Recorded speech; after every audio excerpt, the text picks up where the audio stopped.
Goeiemôre en baie welkom by hierdie week se oordeenkings. Ek is so opgewonde om hierdie week weer saam met jou oordeenkingtyd saam te kan spandeer. Dankie dat jy vanoggend inskakel. Deel hierdie boodskap vandag met iemand wat dit moet hoor.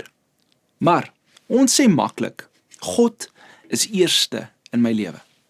Maar ek wil jou vra vandag, as iemand regtig na jou lewe kyk, na jou tyd, jou energie, jou besluite, sal dit wys dat God werklik eerste is. Die waarheid is, wat jy leef, sê meer as wat jy sê.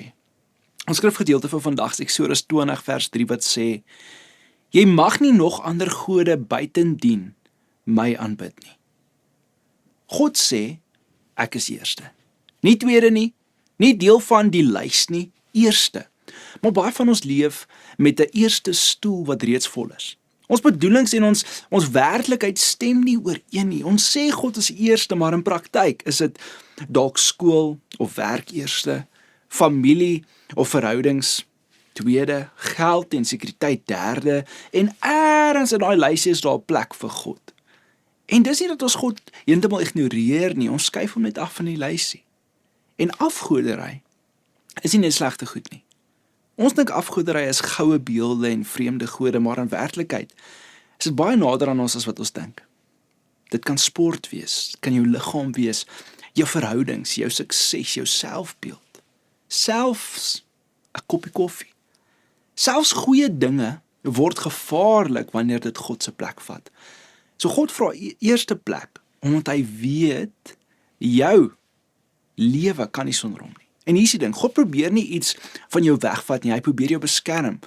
Wanneer iets anders eerste word, begin jy jou identiteit daarin soek. Jy raak afhanklik daarvan, en uiteindelik maak dit jou baie leeg, want niks is gemaak om God se plek te vat nie. So hier is die ding, as jy meer opgewonde raak oor jou foon, as jou tyd met God, as jou bybepaal word deur mense se opinies, as jou waarde meer aan prestasie of voorkoms gemeet word, dan is daar iets wat stadig in die eerste stoel ingeskuif het. En dit gebeur nie oornag nie, dit gebeur klein, stil, oor tyd. So ek wil vandag vir jou sê, jy hoef nie perfek te wees nie, maar jy kan nie verdeel wees nie. God vra nie om deel van jou lewe te wees nie, hy vra om alles te wees, om die middelpunt te wees.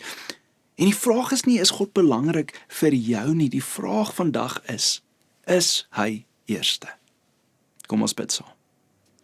Here, vandag, soos wat ons hierdie week se oordeenkingtyd saam begin, bid ek, dat U, en dat elkeen sal kom praat in hierdie week, Here, dat ons werklik sal besef dat U kan nie 'n tweede, derde, vierde, vyfde plek hê nie, Here, U moet eerste wees. En ek bid dat ons werklik 'n diep afhanklikheid sal besef, dat ons sal besef dat U moet in die eerste stoel van ons lewe sit. Dis my gebed in Jesus naam. Amen. Mag jy 'n wonderlike dag vandag beleef in Jesus naam. Lekker dag.